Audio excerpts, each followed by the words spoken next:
times. But it's great to have you here. I just want you to know that. And welcome aboard. Today, Thanksgiving. I want you to picture the country of Greece, Corinth, Athens, and then to the north of it, Macedonia. Up to the east of it is the Black Sea, where I was in September. And I want you to hear St. Paul as he talks. And this is in 2 Corinthians chapter 8. 2 Corinthians chapter 8. And it's a Thanksgiving. Would you call it a message? It'd be something that I just want to tell you what I've written down, things that I think that I want to be thankful for.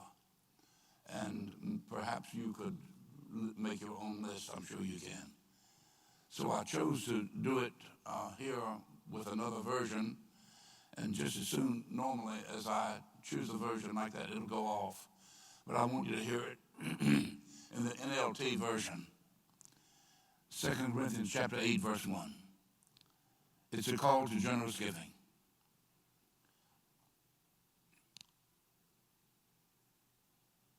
Now, I want you to know, dear brothers and sisters, what God, in his kindness, has done through the churches in Macedonia. They are being tested by many troubles there in Macedonia, and they are very, very poor. But they are also filled with abundant joy, which has overflowed in rich generosity. For I can testify that those people over in Macedonia gave not only what they could afford, but far more. And they did it all of their own free will. Nobody begged them. Nobody coaxed them. They actually turned toward us and begged us again and again for the privilege of sharing in the gift for the believers in Jerusalem. They even did more than we had hoped, for their first action was to give themselves to the Lord and to us, just as God wanted them to do. That's reading the first 7 or 8 verses there in 2 Corinthians. And it is from that I'm going to share with you this very brief message on giving and what you are most thankful for. Who knows, I may come down and ask you what you're thankful for, okay? As a matter of fact, I think I'm just going to do it right now. I'm going to ask you. But you got to have your hand up. I just want one word. Now, you think you got to speak a whole sentence. I'm the one who speaks a sentence. I'm just kidding, okay? What are you thankful for? Is there a hand? Yes, sir. What? Jesus, okay? Someone else. What else are you thankful for? Someone with a hand up. Yes, way back there. Okay? You're going to have to shout it real loud now for my sake, okay? What is it? Okay? Next. Where are we at? George. Okay? He got 4 or 5 words, but that's all right, okay? Let's hear. Who else? What are you thankful for? Right? Did I see a hand right here or somewhere? Yes, sir.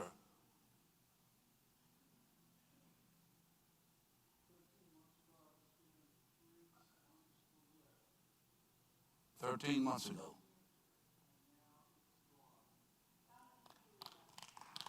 And God, wow. Oh, that's wonderful, isn't it? Come on, put your hands together. Let's thank the Lord. I tell you what, that's enough for me to just start on right here, okay? And I want you to hear this. And I want you to be seated, and I want to tell you what I'm thankful for. Naturally, it would be because you could say, well, you could make a whole thing on the country, couldn't you? I'm thankful for the greatest military that the world ever saw. I'm thankful for the greatest school systems that you can find anywhere. I'm thankful for the best railroad network that you can find anywhere. I'm thankful for the greatest, most powerful hospitals in the world and for the greatest research that goes on. It's right here in the United States. I'm thankful because unemployment is down the lowest in history of this country. I'm thankful because we have jobs galore. Anybody can get a job. I'm thankful for a Dow that's over 28,000, 27,000, whatever it is. I'm thankful for skyrocketing all these things. We can be thankful for many physical things and financial things and material things. But I want to tell you now what I'm most thankful for. It's going to begin with an F. I want to tell you that I am thankful for my faith. I think it's a faith that a person has that carries him through regardless of where you are and what your circumstances are. How many of you have found yourself to be in situations where you knew that you were not going to make it unless your faith took you through? Can I see a hand? Can I hear an amen on that? I know you have. And when you get to that point, you realize that God was all you ever needed in the first place. I thank God because I have a faith that was built back years ago when I was a young boy. And when the people would stand around me and those people in my church would pray me through. They prayed me through 100 times so that I got saved so many times. I know you get saved one time, okay, but I felt like I got saved all over again because those people wouldn't let me go until I came through. They had one on this side, one on that side, one on this side, and one on that side, and they would clap their hands with me and they would pray for me. I'm thankful for 2 extra young men in my life who would be dedicated enough that they would forget about that job and forget about their girlfriends and everything else. And they would meet me at church, and we would pray for an hour or 2 every day of the week. And that's the thing that made my life strong and kept me going during terrible times. And you say, well, back then, I mean, you didn't have any temptations. I want you to know, guys, listen, you had a lot of temptations back then. Women have always been women. Sin has always been sin. And it was open season for anybody, especially Christians. And you might not have ever had anything to bother you, but once you became a Christian, the devil would come after you with everything that he had. Can I get a witness from somebody? It seemed that nothing happened to me at all. I was just cruising along like that and didn't have anything to happen. The moment I said, I'm going to serve Jesus Christ, the devil really knew how to come after me. You can say, how did he do it? I'll leave it up to you to use your imagination. But I want you to know that he knows how to come after you. But I want you to know that God supplied the need through a church and through people that prayed me through. I want to thank God for Miss Lottie Mullins. You've never heard her name. You never will. She was a little woman that I thought was an old woman, but she really wasn't old at all. She probably never went to the 6th grade. She probably didn't know how to teach, but she taught me something that I've remembered, and I've forgotten all that the erudite, scholarly people ever taught me. I want you to know that I remembered one thing that Miss Lottie Mullins said, and I still have problems with it. She said, now, boys and girls, today, we're going to hear this word from me. This is from the Lord now. And here is her word. And I want you to repeat it with me because I don't want you to forget it. Remember the Sabbath day. I mean, you've heard it before, haven't you? To keep it holy. Come on. Now, I'll admit to you that I do some things now on the Sabbath day that I didn't do then. But I want to tell you that I've never lost a sense of conviction that I had then. Because they drilled it into me so much. You can call it brainwashing or anything else. But they drilled it into me so much that now, if I go over to Walmart on Sunday afternoon on a have-to thing, like a loaf of bread or something like that, or some medicine, I'm looking around to make sure that I don't see any of you because I don't want you to think that I go to church, that I go and shop on Sunday because I had it drilled in me. I mean, I know I'm not asking any of the rest of you to be like this. I'm just telling you that there is something that God, when you say that's Old Testament, it's his commandment. Also, you love your neighbor is Old Testament too. A lot of things are Old Testament, but I believe that we need to, I'm not saying don't go to the store. Don't get me wrong. Don't go to the restaurant or anything like that. But I think that I can never get over the fact that they drilled it into me to remember the Sabbath day, to keep it holy. And they taught me other things that I will always remember. And I want to tell you, I thank God for that. I thank God not only for my faith, but I thank God for my family. I want to say this. I thank God for my mama. I want to thank God for Mama because she knew how to pray. And when I would go out on those things at night and come in real late, about 10 o'clock at night, sometimes 11, not ever did we go out after 12 because they had a saying, nothing good ever happens after 12 o'clock. I said, Mama, maybe that was it was in your generation, but I know some good things that will happen after 12. You let me say it. She said, you were here before then. And I can remember going in and hearing her praying. And Mama wouldn't just say, Lord, keep him out of hell. Mama didn't pray it like that. Mama would say, oh, God. And when Mama prayed like that, you had, look out, devil, because she's coming through. I want you to know that none of her boys are serving the world, and none of her girls are serving the world. And those who have died in the Lord, saved and filled with the Holy Spirit. I want you to know something. God has his hand upon the woman or the man that says, I'm your family, and I'm going to see you through. I thank God because Mama drugged me to church. I thank God because Daddy said, listen, there's no arguing about it. You're going to church. They didn't have to coax me or do anything. That's all they had to do was drag me. And when I went, I sat there and I listened to them. And I remember all of the testimonies that they had. And I've got them by heart. I knew all of those things. And I've carved my name in many things around the church. My initials. I want you to know that. And I'm ashamed of it. But I want you to know this. I've never forgotten those saints of God that prayed through. And when everybody else is going home and watching television, or if they had a television, I want you to know that those saints of God held on to God until everybody left. And then when they left and they came home singing and shouting the victory, you could hear them coming for 2 blocks away singing in the Lord, filled with the Holy Spirit. And that's the kind of people that I grew up around. I don't know about you, but I feel sorry for the people who don't have any family that prays them through. I remember it was about 1963 when Faye and I started out, just 2 of us. Then by now we've got a whole tribe and plus, and we got them scattered all around. That's okay. I want you to know that we started out to do it right. Whether you say, well, you were the pastor of the church. No, we'd have done it anyway. And when I made my first check in that church, I'd left a fat check in a school system, and she had, and we had forsaken every bit of it. We gave it up. And then the first week when he brought the check, he brought it for $50. I want to tell you what the administrator did. The administrator, Faye, she took the first $5 out and put it in the conference where it was supposed to go and send it in for my tithes and said, that's your tithes. And I want to tell you, I'm not ashamed of this, and I'm not bragging on it. But for now, since 1963, when I joined the conference, I've never failed 1 week or 1 month without sending my tithes in. I believe that people ought to tithe. I believe that it's God's gift. And I praise God because he's put that on the inside of me. And you say, well, how did you make it then if you gave that? We did it because she would save the meat. She would save the good parts so that when these austere, reverential people would come along. I remember one time when Reverend Wesley Payton, you met him and heard him speak. I remember when his father came along and Faye fed them all, and they said, boy, we were over in that little country church over there in Princeton, in Johnson County, and they said, man, y'all really do eat good, don't you?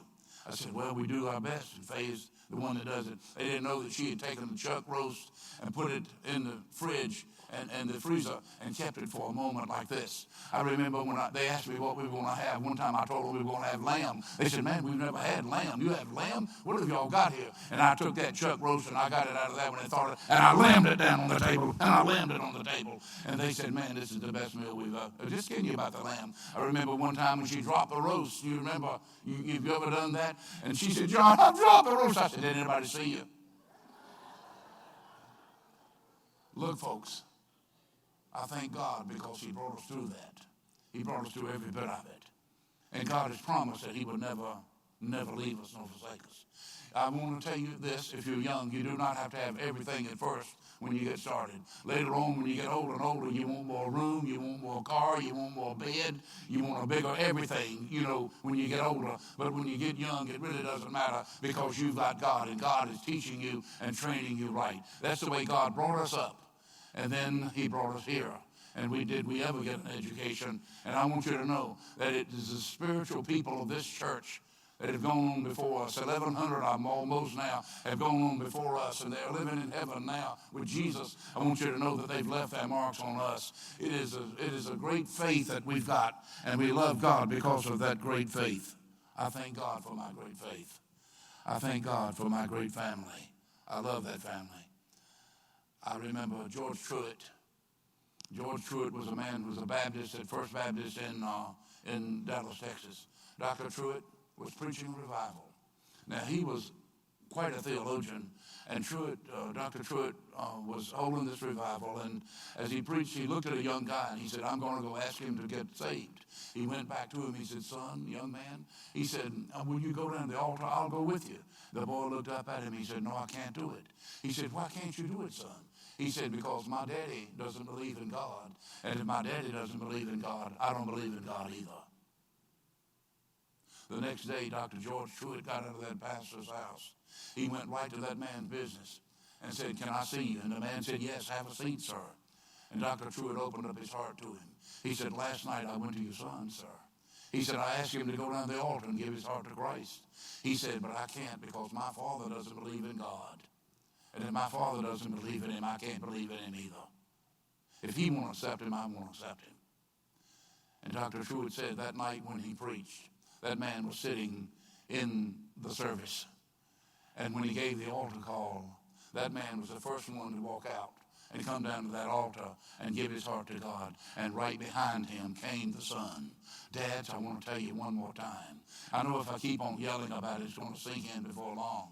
You're the one that your son is watching. You're the one your daughter's watching. Mother, listen, you have an effect on them more than anybody else. You think it's the youth leader or the Sunday school teacher, but you have an effect on them that nobody else has. They're close to you. They want to do what you want to do. They want to please you. It's going to be up to you to lead that child to Christ and to live in front of them. Listen, I thank God for my family. I thank God because my family is great. They can see things about me that I cannot see. I mean, I may be Reverend Hedgepeth, I may be Pastor Hedgepeth, but when I go home, it's just plain Johnny. They know exactly what it is. I don't hold any special places there. I'm just one of them. And they say, listen, we're the ones that help to bring you. We're with you all the way. And if anything happens to you, it's happening to us too. I want to tell you that they can see things about you, and they can say, listen, I want you to know that I see something about you that's different now. They know you more than anybody else does. And you may think that they forget you, but they do not forget you. Hold on to your family. I thank God for my family. One of my great heroes of the day is James Dobson. A focus on the family. The man has it. The man has, his stuff is good. If you read any of his books or anything, I was reading one of his books one time, and he said he and his daddy took a nice time off, and they went over to Scotland to play golf together in one of the finest courses you could find. They were out about halfway around, and Brother Dobson's father looked at him.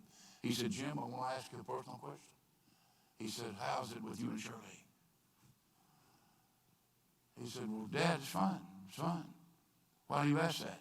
He said, well, son, I've noticed that something's different about you. Now, Dad's got a right to say that. He got to know when to hold them and when to fold them.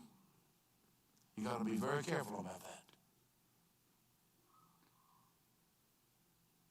And Mr. Dobson looked at Jim and he said, Jim, he said, I want to tell you what I found in growing up.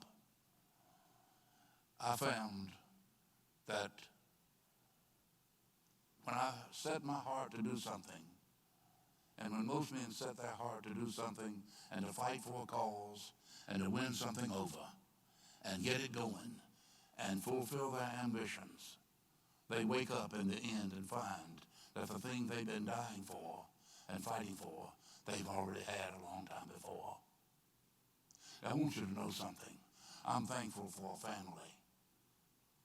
And you ought to be thankful for your family. Dads and mothers, we've got to set the pace. And we've got to let the kids know that we love each other. We won't be like a couple that I knew that every time you got around them, they were arguing at each other and fighting each other, and they thought that was the vogue thing to do, and just to be cute. And they would cut each other. Actually, they thought they were really entertaining me, but they weren't really entertaining me. They were scaring me. And I said, well, I'm sorry, but I never laughed at it when they would cut each other. I want to tell you this. I found something better than Olive Olay. I found something better than Merrill Norman. I found something better than Mary Kay and all of those other things. I found this is something that's good for wrinkles in a woman's face, and that is for a man, when he comes in at night, to grab her and hold her and squeeze her and say, listen, this is the best meal I've ever had. I've been guilty of not doing it, and I want you to know that they do know how to say, do you thank me for the good times? Do you thank me for what I've done? Listen, they want to hear it from you. You say, well, let everybody else says it to them, let them say it. That's what happens a lot of times. Can you understand this? The butcher knows how to say it. The mailman knows how to say it. But do you know how to say, look, I appreciate what you do. It's very special to them. It will wipe away rain. And ladies, listen, you may not believe it, but your old man, listen, he works hard. He's fighting against quotas. He's fighting against things where somebody demands some things of him that he's not able to do. He's fighting against younger people coming up to put him to shame and to take his job. He's feeling insecure. Nobody can make him feel as secure as you can when you put your loving arms around him and say, listen, there's nobody that can take your place. I'm telling you, it'll make a man, his heart beat good. It'll keep him going strong. You gotta believe what I'm telling you today. I thank God for a family. Look, this is the reason God has placed us in families. It's not just with friends every time. When I was first coming up here at this church and coming up, I mean, just so kids, Faye and I were, we would notice that some people would say, listen, we're going to go over to so-and-so's house. You want to go with us? And we went for a couple of times or so, and then we realized that all they did was sit around and talk. And they enjoyed each other. And finally, they said, you want to go with us? I said, no, I don't think so. I got other plans tonight. You got to make your plans ahead of time. A lot of those that got together didn't really have good marriages. And I came to believe, look, please, you say anything about this, you're dead, okay? I mean, I'll just have to swear that you're lying, okay? We're going to have to slap you down and hit you right in the middle of the head with an axe, okay? We're going to tell folks that you died with a natural cause, a cause of an axe, okay? Listen, I found that sometimes we can't stand to be in the presence of our family. Sometimes some husbands can't stand their wives, and wives can't stand their husbands. And that's why they formulate some things out yonder. Have your friends out there, but don't do it all the time. Spend that time together. Spend all you have on. Look, I'm getting on your territory. I realize that, but listen, it's very quiet in this cathedral of compassion this morning. I'm thankful for my family. I'm thankful for my wife who covers for me. I've got a wife with antennae up. She's the smartest woman I've ever seen. She could tell if there's a woman on the campus here. When she gets all the way to where the beginning of the thing is, she gets that, she can say, beep, beep, beep, beep. She can come right in. She knows when somebody's making a play or somebody's saying something they ought not to say. Listen, how sharp are you at your marriage? How sharp are you at watching to see if you can see telltale signs that you're failing in your marriage? How sharp are you to see that you haven't fulfilled the needs? Oh, you fulfill the needs of yourself. You fulfill the needs of everybody else. You've gone and made the bread and brought in the bacon and brought the butter and the milk on the table and a good, strong cup of coffee. But how strong have you been with your wife that really needs you to be strong for her? How strong have you been for your husband to brag on him when other people put him down? Listen, it's you that's got to do that. It means more to him than anything else in the world for you to brag on him. And it means more for you than anybody else and for any man to brag on her. Now, I know that you're thinking that I'm on your territory, and I am, but I'm your pastor. And I want you to know that I'm thankful for God, that God put me in a family where we could feel for each other. And our children are like that. They're the same way. They've got that spirit of intuitiveness where they can say, Daddy, what's wrong? Mama, what's wrong? It's kind of thick in the kitchen tonight. Look, cultivate that. Don't become overly obsessed with it, but cultivate that goodness. And look for something good every day. And find that goodness. And then walk in on it and do something about it. I'm thankful for my family. Could I find another F? I'm thankful for my friends. Now you'd say, are you going to contradict what you said? Oh no, I'm thankful for my friends.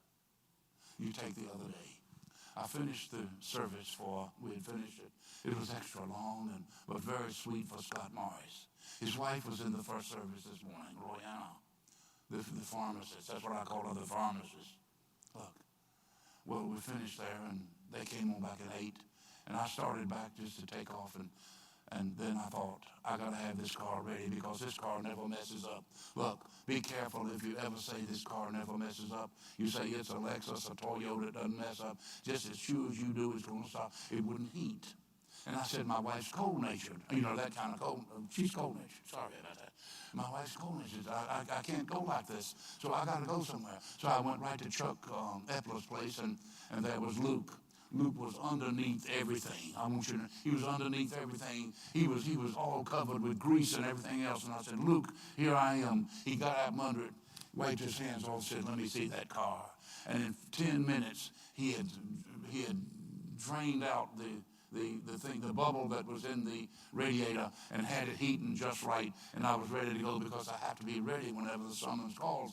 And my wife's sister-in-law had a stroke, and I didn't know if I'd have to drive that car or whatever, or where I'd have to go. But there comes a friend that says, I'm ready to help you if you need. I believe that any of you who's got friends right here today that if you had a flat tire or something, they say, listen, let me go and help you. I believe if there's anybody here today that had something wrong and you needed something, I believe that if somebody, not everybody, but somebody in the house would say, listen, I'm going to give it to you. I remember one time, just permit me just a few more minutes, I'm going to close on it, okay? But I remember one time, there was a preacher that didn't like me. One preacher, Ed, just one preacher. Randy, how many preachers? There was one that didn't like me, okay? And he had done every kind of thing he could to me. He tried to shame me one time. But time passed on by. A year and 2 years and 10 years and 20 years. I don't know if he ever forgot it, but I never did. Then he lay sick or dying with cancer. And I said, I got to go see this man. And I said, yeah, but the man lives 150 miles away from me. I can't go see him. I can't do that. The car may not work or whatever, you know. The clunker. I got in the car. I drove straight to his place. I drove by one place that was a landmark and by another place and on by another place. I sat at the table with him. I had him to meet in a place. I said, anything you order, I'm paying for it. I just wanted to be with you a few minutes and ask you how it is, and I just wanted to have prayer with you. He said, brother, and he called me, my term of affection, if you can call it that. He said, I appreciate that so much. You meeting with me like this today. Everybody knew him in the place. Everybody. They made over him. And we got into the place where we had almost finished eating. And I said, how is it with your money? Now, it takes somebody very strong to do that because you're, what do you call it, being nosy, you know. I said, I just wanted to ask you, you know, somebody's got to ask it. I said, how is it with your finances? He said, well, brother, so-and-so, he said, I'll just say Brother John, that's my name, okay? He said, you know, I had a TSA or something like that. He said, it was on up in the thousands. He said, but I had a friend that needed it real bad back yonder some time ago. He said, and I loaned it to him, and he said he would pay it back to me. But he took every bit of it, he says, and you know, brother, he never paid it back. I said, let me at him. He said, and he was a pastor. I said, boy, that's something else, isn't it? That's something. And I tried to say, well, God is going to take care of you. God is going to do it. Then I looked at him across the table. He and I were the only ones there. And I said, sir, I want to tell you this. The Lord just spoke to me. He said, in your wallet, you have a certain bill that you've been keeping from some wedding or funeral or somewhere. You've had it because you were saving it for a rainy day. One day, you were going to take Sister Faye out, and you were going to have a big blast and wine. Get that, you know. We were going to have a nice time. That's all. And we were going because we wouldn't get into that. Listen. And I said, but Lord, it's for me. Lord, it's for me. I can't give away somebody else's. Give now, Lord. You know. He said, give the man the money. I reached rather surreptitiously. You like that word? It doesn't mean anything to me. Then I pulled my what I didn't know in it, you know, and took it and slipped it out and held it in my hand. And I said, listen, before long, I knew he had only a few months to live. He had already told me, maybe 8 or 10 weeks. I said, you're going to find Sister So-and-so, your wife, and she's going to want to go out, and you're going to want to give her parting thoughts. You're going to want to wind her down one more time. And he would never do that, you know. I said, but it's my term of knowledge, my terminology. I want you to take her out. Never tell her that I gave you the money. Never do it. I said, but this is for you right here. And he opened his hand up and he started crying. I don't know who cried the most when I got in that Honda. I want you to know I cried like a baby. Not because I didn't have the money anymore, but because I realized the words of Christ when he said, it's more blessed to give than it is to receive. Jay, I felt like $1 million. Your dad, the bishop, would have been proud of me if he'd been, I know he would have, but I didn't do it for that. I wanted a man to know that he could take his wife out. He didn't have the money to take her out one more time, but he did. One more time. Look, folks, friends are a good thing to have. If you've got some friends, everybody's got at least one. You say, I don't have many friends like others. Have you got one? I guarantee you that everybody here this morning is good for at least one friend. You're good for at least one friend. Now listen to me. This is not my homespun philosophy, but if you've got one friend, take her or him and stick them in your purse or your pocket, and you put them in your heart, and you hold them there. And don't you ever let anything come between you and that friend. Fight against it. Pray against it. Buy against it. Borrow against it. Don't kill against it. Don't steal against it. But listen, don't let anything take that friend from you. Do it like David and Jonathan. Love each other. Because that friend's going to be the one that's going to say, listen, when nobody else believes in you, I'll believe in you. When you got no place to hang your hat, you can hang it in my house. That friend's going to be the one that says, they say you're guilty, but I say you're not guilty. That friend is one who'll stick closer than a brother. If you got one, don't you start complaining that you don't have anybody. You go to that one and you begin to pay that one back something that they've given to you, and that is their fidelity and their love and their constancy. A friend is a good thing to have. I'm thankful to God for my friends. I'm thankful to God for my friends. I close with this one. You want to just play gently for me, Buck? Is that all right? I'm thankful to God for my finances. I knew it, but I don't have any finances, Pastor. You've got finances. I want to ask you, have you got any coins? How many of you have got a few coins in your pocket? I'm not asking you for anything today. How many of you right now have got at least $1 or at least few coins in your pocket? I want to see your hand. Or you got them somewhere. All right, if you don't have them, how many of you, go ahead and own up to it, come on, have got something somewhere in some saucer or some cup? Mine's in a 5-gallon jar. I've been keeping it 17 years. I got enough to send somebody to Timbuktu if it's necessary. I just don't like carrying it in. You carry it in, won't you? It's that much. You can't lift it with one hand. No way. It's got a thin neck to it, you know. How many of you own up to it?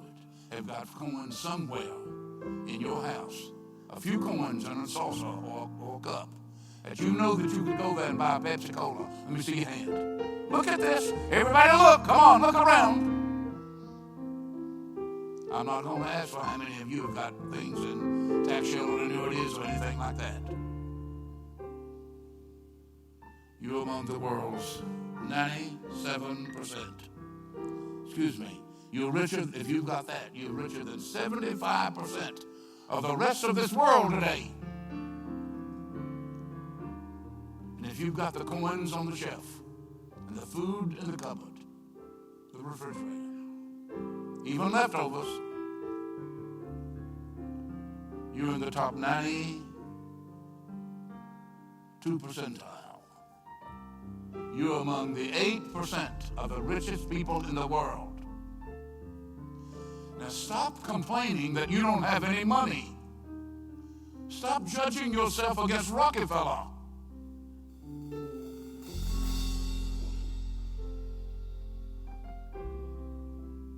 You ever seen anybody lying on the street, asleep, on the sidewalk? Raise your hand if you have. I've seen it. Look, folks. Here's my closing. I told it before. James was a young man. True story. His name was James Cash. He worked in this department store. And he worked himself down to where the doctor said, go west or die. He chose to go west to Wyoming. While he's at Wyoming, he got a job selling dry goods. He wanted to do something great, so he says, I'm going to manage a brand new store. And he did. He and his bride moved over this store. Meager furnishings, hardly anything to eat, just the necessities of life. And in 6 years, he bought that store and 2 others just like it for $30,000 cash. Put his name over it and said, I like it. Then his health broke again, and he had to stop. And then he started over again. He added more links to the chain of the store this time. He got 177 stores. Before long, there were more than 1,000 stores across America. And then 1929 came, and the stock market crashed, and he lost every one of them. They put him in a TB sanatorium. I started my ministry in one of those. He lay there, and he was going to die. He was rotting away. And he lay on the bed that night, and he said, tonight's the last night of my life. I'm going to die. But he went through the night and made it through the night, and he woke up the next morning, and he heard music playing downstairs. And he went out with his clothes on and went down to the thing. He never heard the message. He never heard the lesson, but he heard the words of a song. And he said, Lord, you have forgiven me and saved me and brought me through it. And he went out then to formulate over 2,000 stores at the age of 56 years. And he put his name over it. And one of them is over there in the mall right now. James Cash Penney.